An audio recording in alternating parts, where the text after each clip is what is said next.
Good day, students. Welcome to physics class.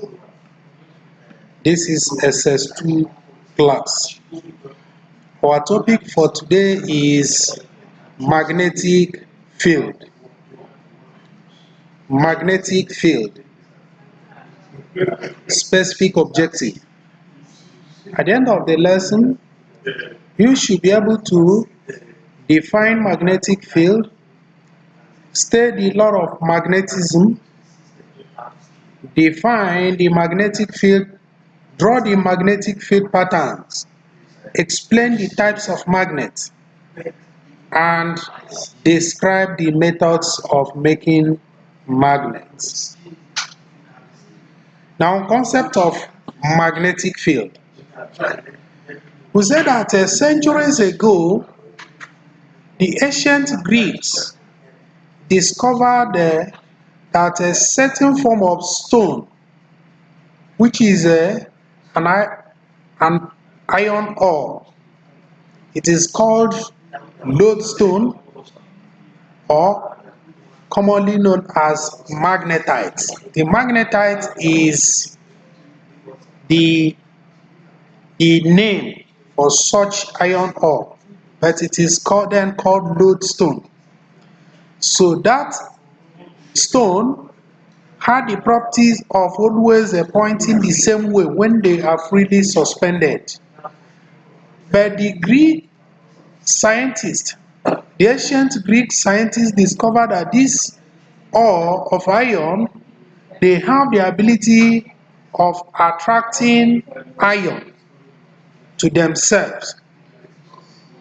So they now call it magnetic iron because it can magnet iron to themselves, and it is an ore of iron. Okay, now we look at law of magnetism. The law of magnetism states that unlike poles attract while like poles repel. So that means that when you bring two magnets with their like poles facing each other, they will repel each other. But when the unlike poles are facing each other, they will attract. So you have already known the poles of magnets, the north and the south pole. So these poles are the point where the force of attraction is said to be concentrated. Okay, now magnetic field. The area around a magnet in which it can attract or repel objects, or in which a magnetic force can be detected, is called the magnetic field. So it is also a region around a magnet in which the influence of the magnet can be felt or detected.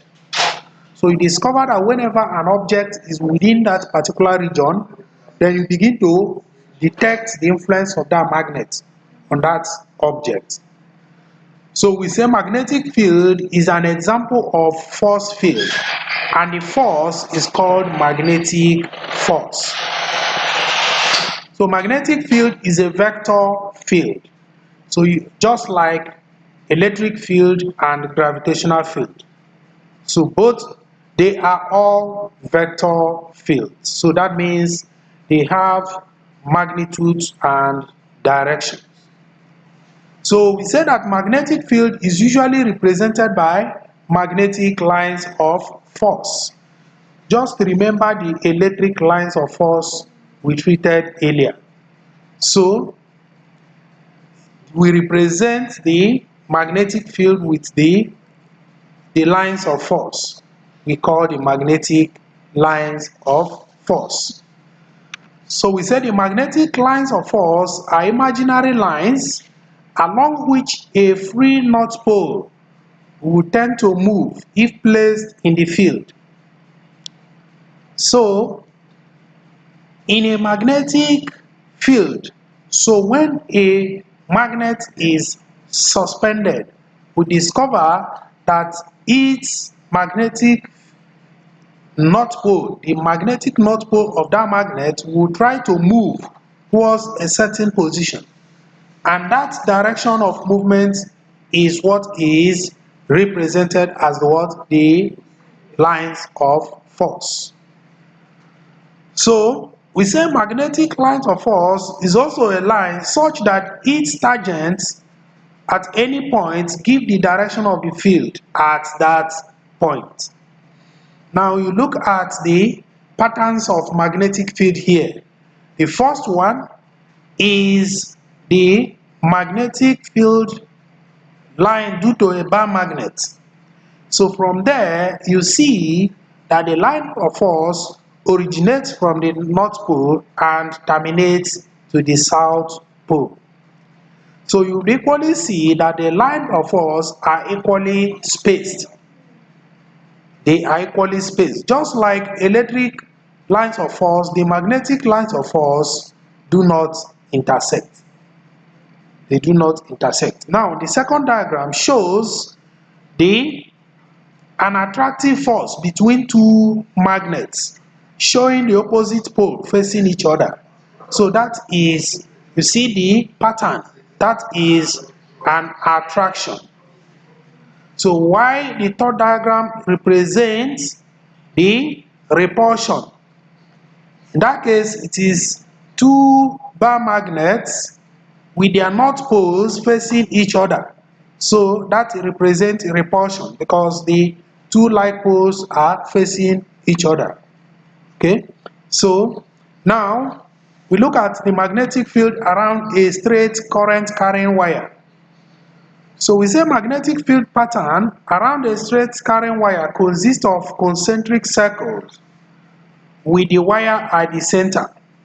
Now firstly, we should know that whenever a wire carries a current, the magnetic field exists around that wire. So we say the direction of the field depends on the direction of the flow of current. So now we determine the direction of the field with what we call the right hand grip or clinch fist rule, even the corkscrew rule. So now we're going to state the right hand grip rule. That is the best and the most efficient rule we use to determine the direction of the magnetic field in a current carrying straight wire. So now the right hand grip rule, we also call the clinch fist rule, states that if a straight wire is gripped with right hand with the thumb pointing in the direction of the current, the fingers are called in the direction of the magnetic field. So you look at the diagram to represent it. So now look at this diagram. You see that here the right hand grips a wire. The thumb points upward, showing the direction of the current. Now you see the way the fingers coil. That represents the direction of the field. And that is what is represented in the diagram above. Now, in the right hand side, you see the reverse of it. So when you reverse the direction of the current, the direction of the field will also change. So at any point in time, you want to determine the direction of the field, you make use of the right hand grip rule. Okay. Now, magnetic field around a solenoid. You know, a solenoid is a long cylindrical coil of wire whose turns are wound closely together around an iron core. That is what we call a solenoid. You must know that the coil is made of insulating copper wire. So you say that when current is passed along the turns of the solenoid, there is a magnetic field inside and around the solenoid. So look at it. In the left hand side, that is the magnetic field around a circular and a flat coil. So you see that the center of the coil the magnetic field appears to be uniform, while outside it is not uniform. Why? Because it is showing that the field is strongest at the center. Okay, now at the right hand side you see that of the coil, a cylindrical coil, that is the solenoid. So you see the magnetic field around the solenoid. So now you know a magnet has two poles, the north pole and the south pole. So in a solenoid it also has the same north and south poles, which we are going to determine, because you need to determine how do you know the poles, because this is a coil of wire. Now the coil of wire, when the current pass through the coil, you discover that the magnet, the iron core, becomes a magnet, and it has two poles, the north and the south pole also. Let us, before we do that, we look at the types of magnet. There are two types of magnet. We have the temporary magnet and the permanent magnet. Now, the temporary magnet. We said the temporary magnets are the magnet that do not retain their magnetism for a very long time. So this type of magnet, they retain their magnetism just for a very short time, and they can easily lose their magnetism. So examples are electromagnet and magnets made by induction. Electromagnet and magnets made by induction. So later on we are going to discuss electromagnet. Then you'll also know what is magnet made by induction. Then number two, we have permanent magnets. So the permanent magnets are the magnet that retain their magnetism for a very long time. So these magnets are made of steel and steel-like metals. Now, magnetic and non-magnetic materials. The substances that can be attracted even by a weak magnet are called magnetic materials. They have magnetic properties. Therefore, they can be magnetized. So examples of those magnetic materials are, we have iron, nickel, cobalt, steel, and manganese. Now, we know these materials, they are called ferromagnetic substances. They are usually, you try to remember them, they are usually made of the elements in transition series, especially the first transition series, but you know it is not all. There is an exception. You know that. If you know that, I'm sure you have studied that in chemistry. You know copper is one, zinc is also another one. They are exceptions. So you know that. Okay? Now, other substances that cannot be attracted by magnets are called non-magnetic materials. Examples are copper, brass, wood, aluminium, and so on and so forth.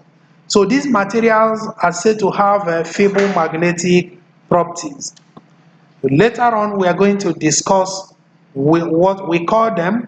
You know, in this case, we classify materials into ferromagnetic material, paramagnetic material, and diamagnetic material. We are going to discuss that later. Okay? Now, we look at method of making magnets. Number one is by induction. Magnetic, you can make magnets by induction, like when a piece of iron, such as nail, is placed with one end in contact with one pole of a magnet. Then if the pole is north pole, it induces the south pole at that end. So the nail can induce magnetism in nearby substance in a similar way. Now, so they can attract and stick to each other to form magnetic chain. Now let me explain it. What we are saying is that if you bring a magnet and use it to magnet something like a nail, you discover that that nail itself will do what? Acquire magnetism from that magnet. If the end of the magnet holding the nail is the north pole, it means that it's going to induce south pole on the nail, making that end of the nail in contact to the south pole, while the other end of the nail that is free becomes the north pole. And if you bring another nail close to that nail, the nail will equally magnetic. It means that magnet has now made the nail to become magnet. So the nail has acquired magnets through induction. So if you bring the nail close to that nail, the nail will magnet the second nail. If you bring the third nail, it will equally magnet. So, and they will continue in that way. You get what we call the magnetic chain. So, the magnetic property will be weakened if the permanent magnet is removed. So, if you remove the permanent magnet, you will discover that all of them, the magnetic property will be weakened. If the nails is made of iron, they will lose their magnetism immediately. But if it is steel, they will still have the magnetic property, but it will be weak. It will no longer be as small as it was. Okay. Now, another method is by contact method. Contact method. Now, in the contact method, the substance is placed horizontal with the e-axis in north-south direction. So, we have two types of contact method. Number one is the single touch. So in a single touch method, the surface of the test substance is stroked along its length several times with one pole of a strong magnet starting from one end to another. So you look at the diagrams, you will see that the magnet, the north pole of the magnet, is used to stroke along the steel bar. So when this is done, you see the direction of the magnetic line of force, and that makes the end, if you are using the north pole to strike along the bar, then the end where you start becomes the north pole, while the end where you end becomes the south pole. But if you start using the south pole, the end where you start becomes the south pole, while the end where you stop becomes the north pole. Then we look at the divided, or we call it double touch. Either you call it divided touch or double touch. So in this case, now the surface of the test substance is stroked repeatedly using opposite poles of two bar magnets. The stroking is done simultaneously outward from the center of the test substance. So each end of the test substance will found to have opposite polarity to that of the stroking pole. So we say this method produces a stronger magnet in a short time. So if you look at it, we are using two magnets, but we must use opposite poles. So we start from the middle of the steel bar and stroke outward repeatedly and at the same time. We do it. Just after a short time, we discover that the steel bar will acquire a very strong magnetic property. So but the polarity depends on the stroking ends. So if you use the south pole, the end where the south pole end becomes the north. But if you use the north pole, the end where the north pole end becomes the south pole. So you have to observe the lines of force. It's very, very important, the direction. Okay. Then the third method is electrical method. We said the electrical method remains the best method of making magnets.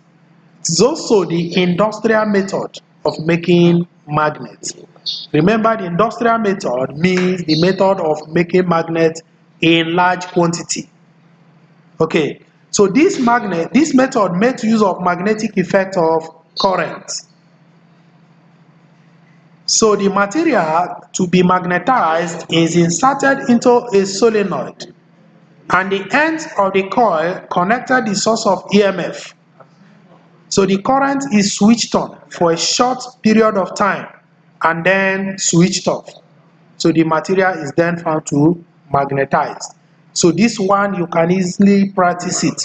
Just bring an iron bar or maybe a steel, then bring a wire, an insulating copper wire, wound it round that iron bar and connect both ends to battery.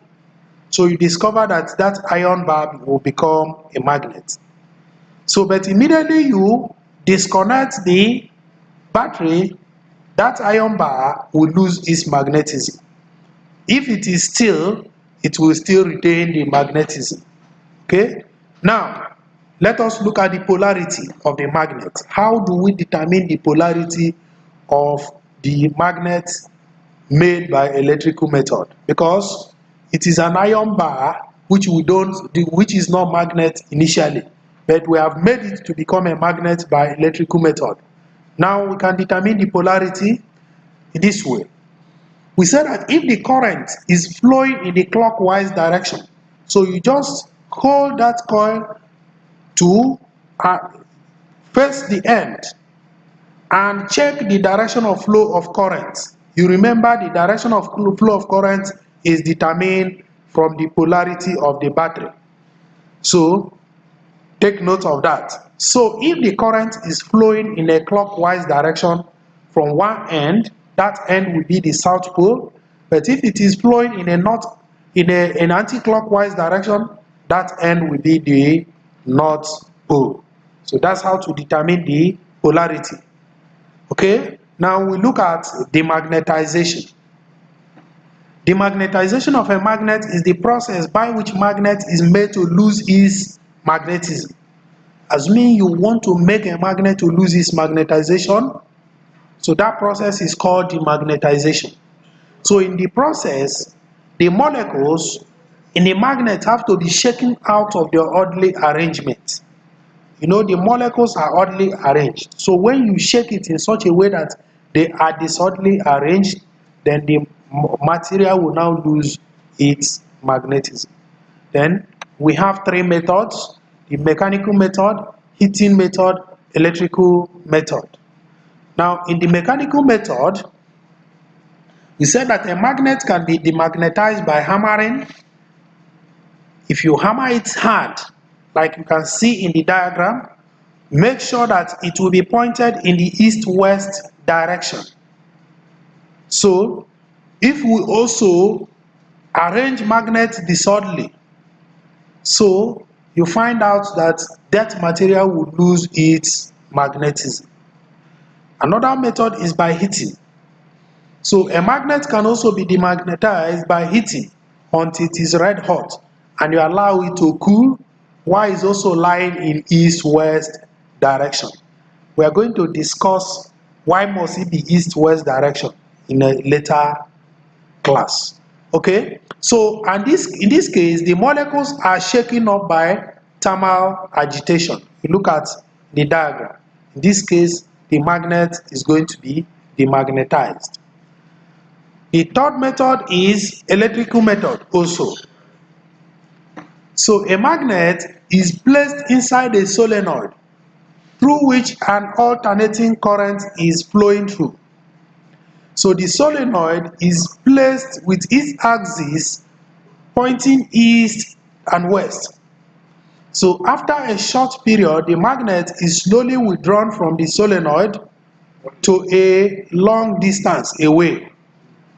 So the rapid reversal in the direction of alternating currents cause the material to reverse in polarity several times in a second. You know, alternating current is a current that reverses its direction. It changes direction periodically. So that change in direction will do what? Reverse the polarity of the magnet several times. So this has the effect of shaking up the molecules and making the material lose its magnetism. So we said the electrical method remains the best method of demagnetization. So this is the method of, look at the diagram, it resembles that of the solenoid method of making magnets. The only difference is that here we make use of alternating current. So then the assignment, you look at your assignment. So question number 1 says define magnetic field and state the natural type of magnets. Then number 2 says list 2 types of magnets and give 2 examples of each. Then number 3 states 3 properties of magnetic lines of force. Then number 4, you have to draw the magnetic field pattern due to number 1 solenoid, number 2 two-bar magnet with like poles facing each other, number 3 flat circular coil. Thank you for listening. So you submit the assignment in the Google Classroom. Stay safe and stay good. Thank you very much for listening.